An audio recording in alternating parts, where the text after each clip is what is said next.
So the famous question, friends, why the Torah starts with a base, Bereshis?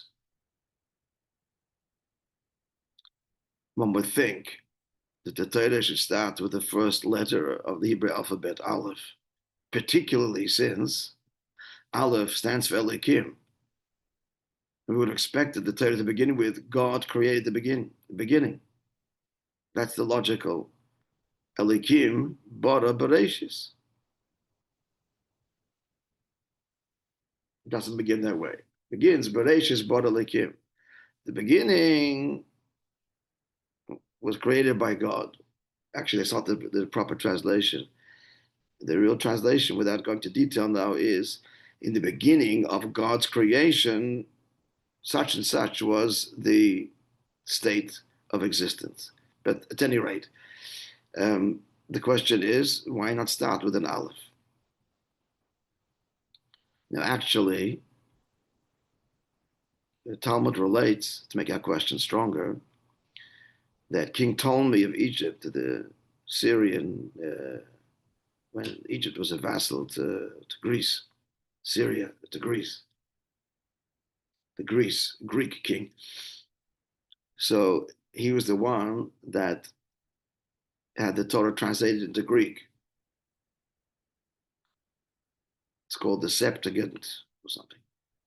So the Gemara relates that he got 70 sages and put them in 70 locked rooms so they could not communicate with each other and had them translated into Greek.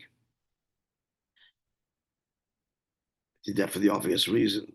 He didn't want any interpretations. They should consult and somehow doctor the text. He wanted exactly unfiltered. What does your Torah say? Now, all of them made several changes without communicating with each other. They all made the same change. And one of them was precisely this. They said they translated the Torah into Greek. It's still a present tense, classic translation. God created the beginning. That's the logical way to begin. So why does the Torah start with a base and not with an aleph? So there are many answers given to it, to that question. One of them is, well, because aleph, base stands for bracha, which means blessing, and aleph stands for ora, which means curse. So the Torah didn't want to begin with the letter aleph because the word curse begins with the letter aleph. But that's a very strange answer on the surface, because there are negative words that starts with a base and many positive words which begin with an aleph. First and foremost, Elohim, God's name himself. So what is meant by that?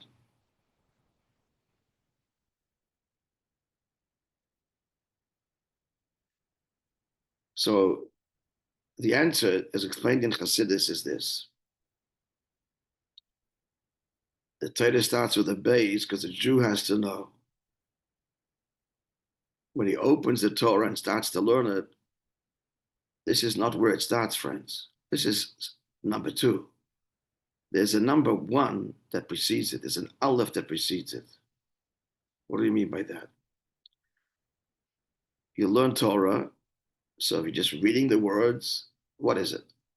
It's profound teachings. There's profound stories with lessons, all true. But these are teachings that you and I understand. They're words that have translation, have meaning, have a message, and it's divine wisdom. It's divine and it's wisdom.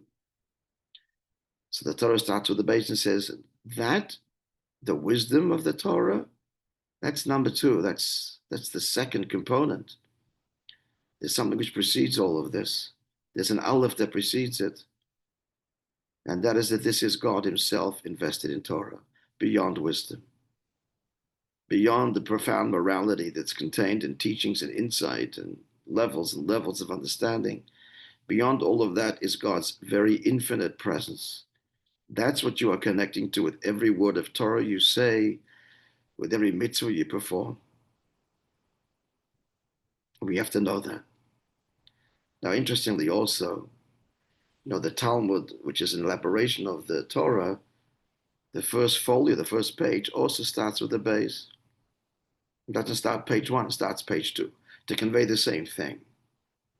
You're learning Talmud, and it's very rigorously intellectual, incomparably so. There is no other intellectual endeavor as deep as Torah.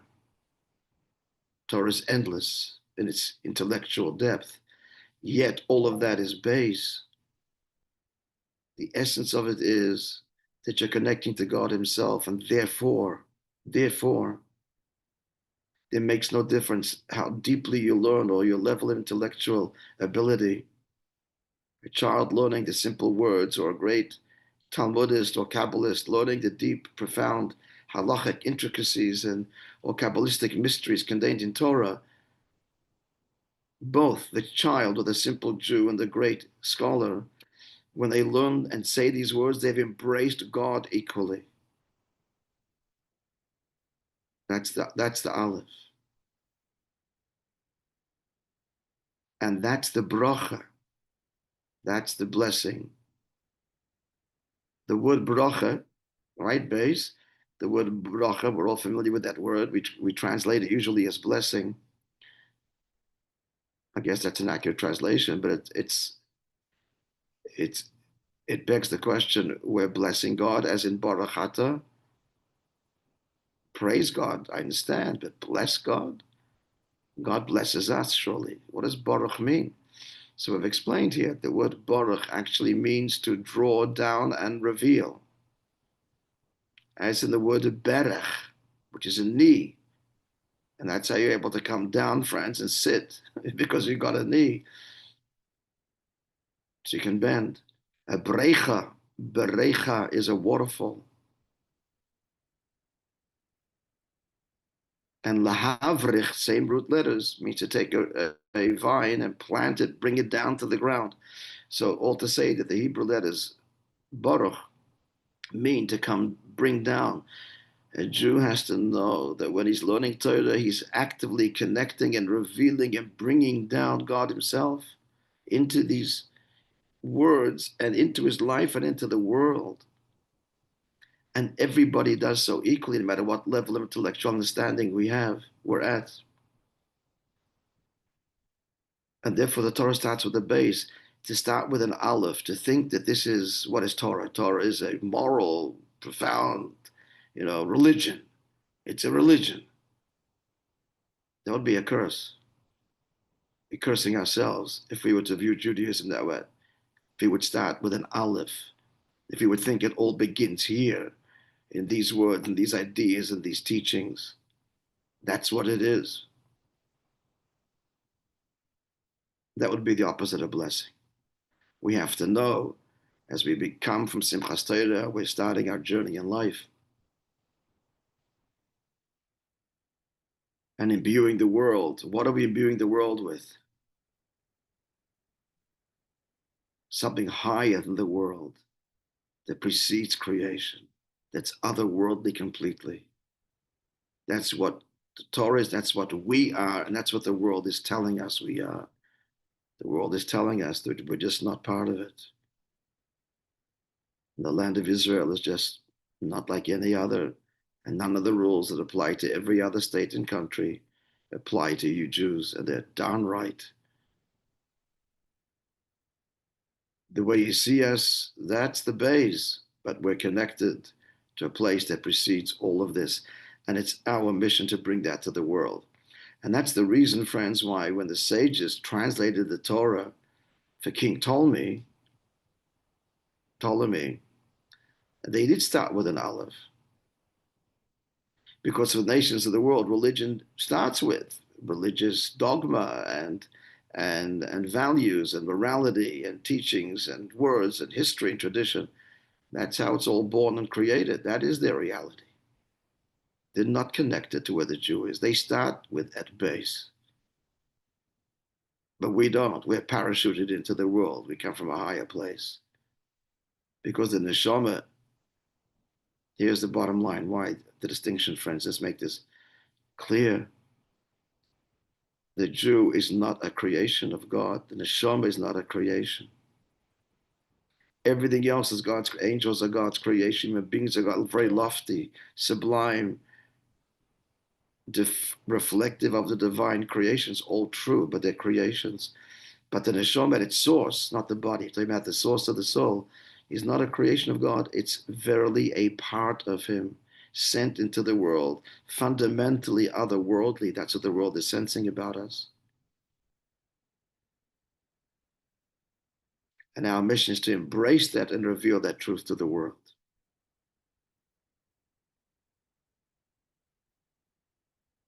And that is why I should send you the text, because you got to see this for yourself. Because if you didn't see it, it'd be hard to believe that this really is so. What am I referring to? I could send it to you now, actually, on your phone. Let's do that. It's worth it. Take a second. Let's see. Yeah, I got a good old Chabad.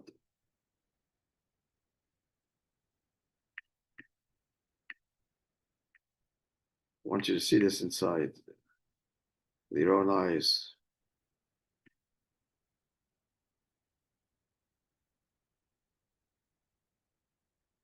Yeah, yeah. Okay.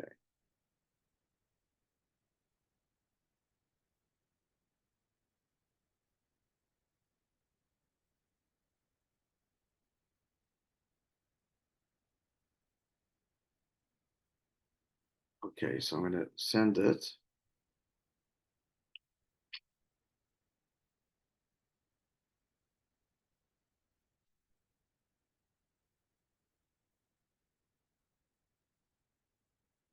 Friday.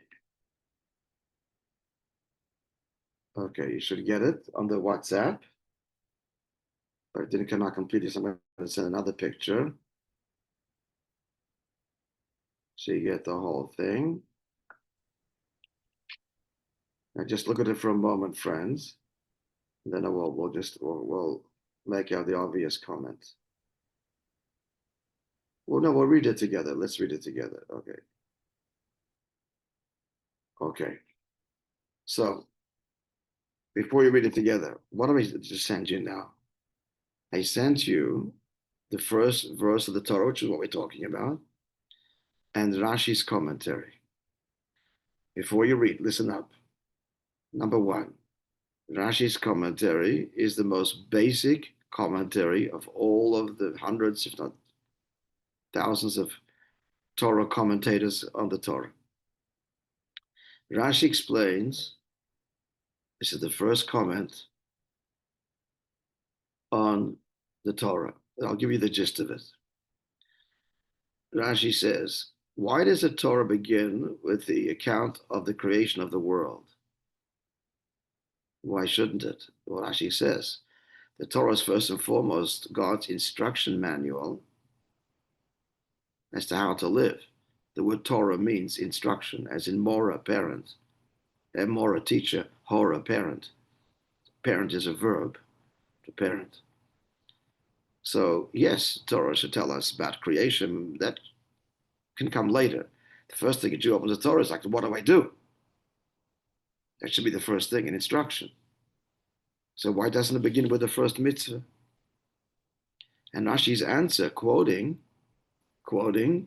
from the Midrash, which is 2,000 years old, when it was first written, but actually was given by Moses orally, and then 1,000 years later recorded. So it's 3,000 years old, but 2,000 years in writing.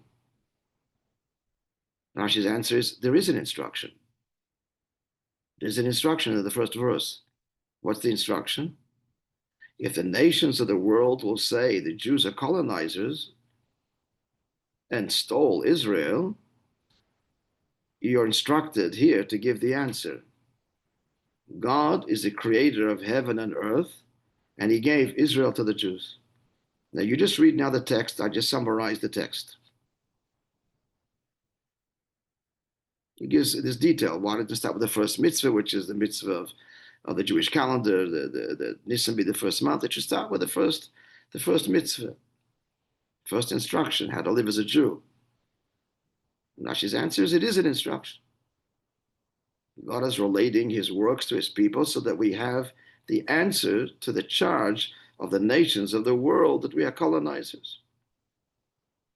And your answer should be this, because nothing else is going to work. Now, I'm telling you, friends, we're running out of time, but I'm telling you, this is astounding.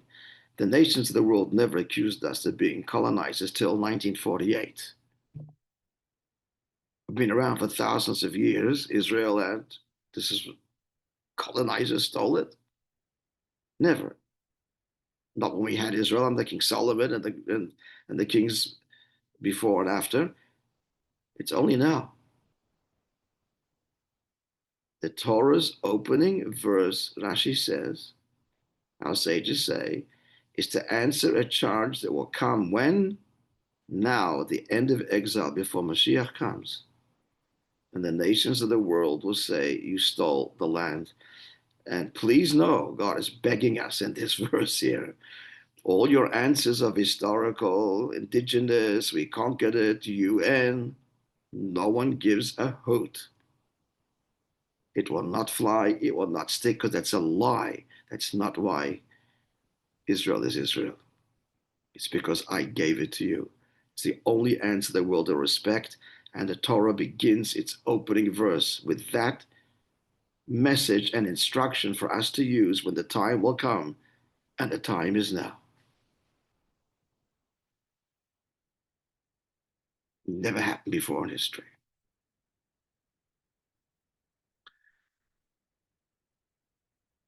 Now, let's go a little bit deeper here for the few minutes we have left. Everybody's with me? Folks, give me a little wave, a little cha-cha. We're all here, Rabbi. Yes. Shmuel, you were on for the Maimah before? No. You just got on there. Okay, good to see you. Shalom Aleichem. From Israel. You're in Israel. Baruch Hashem. Hashem. So a little bit deeper here. If we have time, first of all, why is the whole world having this argument with us? It should just be the people that live there, the Palestinians. And as she says, the whole UN, the whole world, it's going to have, like, what's their business? What do they care? So look at Rashi's words. The Umm, which is, it's almost the same word for the UN in Hebrew. What's their problem? Secondly, the main question is, like, what kind of argument is this? Come on. You are all there where you are because you conquered it from somebody else. And moreover, actually, without going into detail now, but Israel was first given to Shem, the middle son of Noach. The Canaanim conquered it, and we just reconquered it and got it back. Canaan comes from Ham. We're just getting it back. It started with us. Like, what's this whole argument? It's crazy. But the main problem is, again, what do you mean we stole it? We have no rights to this. You're in your place because you conquered the indigenous population, and many times it's changed hands. So we're running out of time, friends. So here's the essence of the answer. Here's what the world is really saying. And in their accusation is the answer. They're saying, of course, conquest works. What does conquest mean? It means it doesn't belong to anybody, really. It's the one who has the greater, force.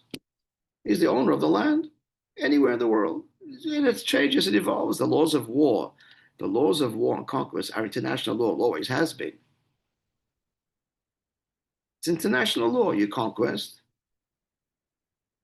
and it's yours. And somebody else conquers you, it's theirs. You're thieves because we sense, and they're waiting for us to say it, that it was always yours even when you weren't there. You lay claim to an eternal connection to a piece of land. That's thievery. Even when you're not there, you're saying it's our land. I'd say Nakdosha. What is this? What is this? How does a people have an association with territory for thousands of years when they weren't even there? That's the argument. And the answer is in their very argument, because our connection is not like yours to your territory. This is divinely ordained, and therefore it's forever. That's the answer. God gave it to us, and that's forever. On an even deeper level, what they're arguing is this is super conscious, but really it's there. It's really the undercurrent. And again, our sages, King Solomon says, from my enemies I become clever and enlightened. When you hear what the anti-Semites are saying, this is coming to a vacuum. This is God's world. It's God speaking to us through them. Everything is divine providence, friends. Especially what happens to us as a people on a national level. All these accusations are veiled, the convoluted expressions of deep truth.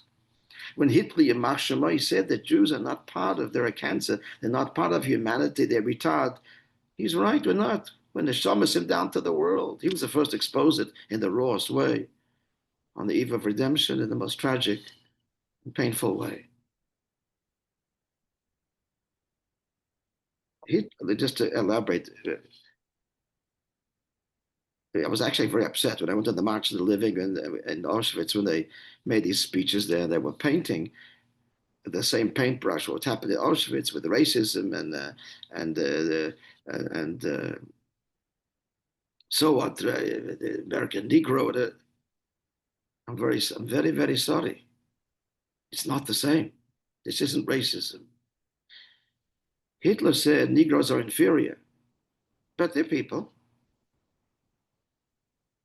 Blacks are inferior. Gypsies are inferior. Poles are inferior. Russians, yeah, the whole hierarchy. Did you say the Jew wasn't inferior? The Jew wasn't inferior species. The Jew's a cancer. Doesn't belong. He's not part of humanity. He retards humanity. And he basically argued, I'm just telling what he said. It's so deeply true, is because Hitlerism was based on Darwinism, on cutting-edge science, evolution, the nature of existence, of reality is that the weaker must surrender, be devoured by the stronger. The Jews' insistence that all people are made in the image of God, of fundamental equality, that retards the growth of civilization. You're not letting civilization grow and evolve. The Aryan race is the superior race, and that's how things have to evolve. And the Jews come here with this eternal, godly, everybody equal business. That's a cancer. And that's the truth. That is our mission. And we're not part of creation. We've come to bring godliness to creation. So this is the deeper thing that they're saying to the Jew. This is really the deepest thing. Like, you guys don't belong here. You're thieves. What are you doing with a country and a state? And that's not for you. You're a Jew, the world of spirituality, transcendence. That's where you belong. Okay, you're not part of the world. Stay there. You're not part of the world. So what are you engaging in the world for? It's not you. They sense we're different. Good. So live in your spiritual cocoons of holiness and leave us alone. What are you doing engaging in a country and physical land? That's not your world. This is the depth of their argument. To make it very simple, they're saying, to translate that in personal terms, that a Jew might say to himself, he's a Jew at home. That's why he's a Jew, but out there, to drop his Jewishness like everybody else. My Jewishness doesn't belong out there. The kippah comes off. It doesn't belong out there in the world. My Jewishness belongs in a protected cocoon of Jewish environment. The world is, as the German Jew said, Jew in the home and non-Jew in the street. Let's make our synagogues look like churches if we have to have them. Bring in the organ, build them like churches, church music.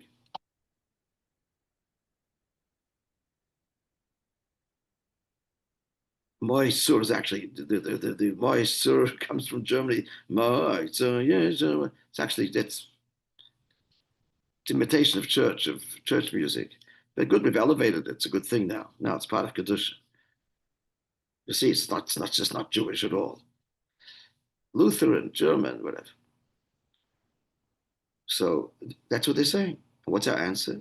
No, we're sent down to the world and have a land and a country because we're bringing godliness to the world. We're going to elevate the world. We're on a shlichus here. And it starts with a physical piece of land that is holy, holy.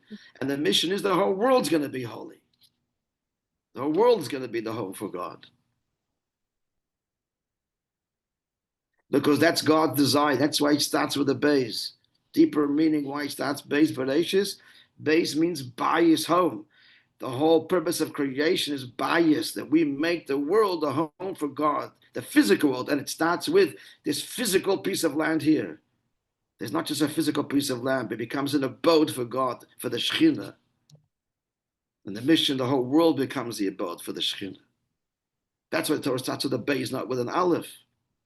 And that's the first meaning, teaching of Rashi, that the world will, and that's why the whole world is up in arms against us, not just the local population, localized to the Middle East. What's the difference? Because the whole world is sensing this whole, who are you? What are you doing? We're physicality. If you want to be holy and spiritual, godly, then live on Mars or live somewhere. Just don't engage with us. We're going to break that barrier. We're here on a mission to you to bring godliness to you and reveal holiness here in the world. And you should know you're made in the image of God, and you an indispensable role to play. God wants a relationship with you. That's the whole base of Bereshis. That's the bracha. That's the base, the bias. That's the home. That is the base that this is, the world is only, doesn't start here. We come from a higher place. We're bringing it here. As we began the whole discussion today. Okay, friends, we'll let you go. Very profound, Rabbi. Very. Hope you. There's a lot of. I mean, it was one message, but a lot of detail. Hope was successful in conveying it. We That's wish good. everybody a very inspired and focused Shabbos Bereshis. Man. The third Rebbe of Chabad taught that the way a Jew orientates himself, sets himself, positions himself on this Shabbos, the whole year goes away. This is the plug. Rosh Hashanah is the head. Shabbos Bereshis is the neck, as it were. The head, the brain, is going to translate and animate and govern the body. The link, the downlink is this Shabbos. Rosh Hashanah ahead, now comes the link to the year. So you want to do it right. You want to be joyous. You want to be positive. You want to fill every moment with holiness. You want to be the best husband you can be and the best father you can be. And every moment should be filled with joy and divine awareness and purpose. And you'll do this on this Shabbos. It will then translate and flow much easier because you've created the pathways for it for the year, the rest of the limbs of the body that will flow easily with the brain and its sensitivity, and the heart with its the blood that's purified and oxidated, and a healthy body, a healthy year, a year of nachas, a year of good health, a year of wonderful parnasa, great parnasa, the most important year of Mashiach. May that happen today without delay. Amen.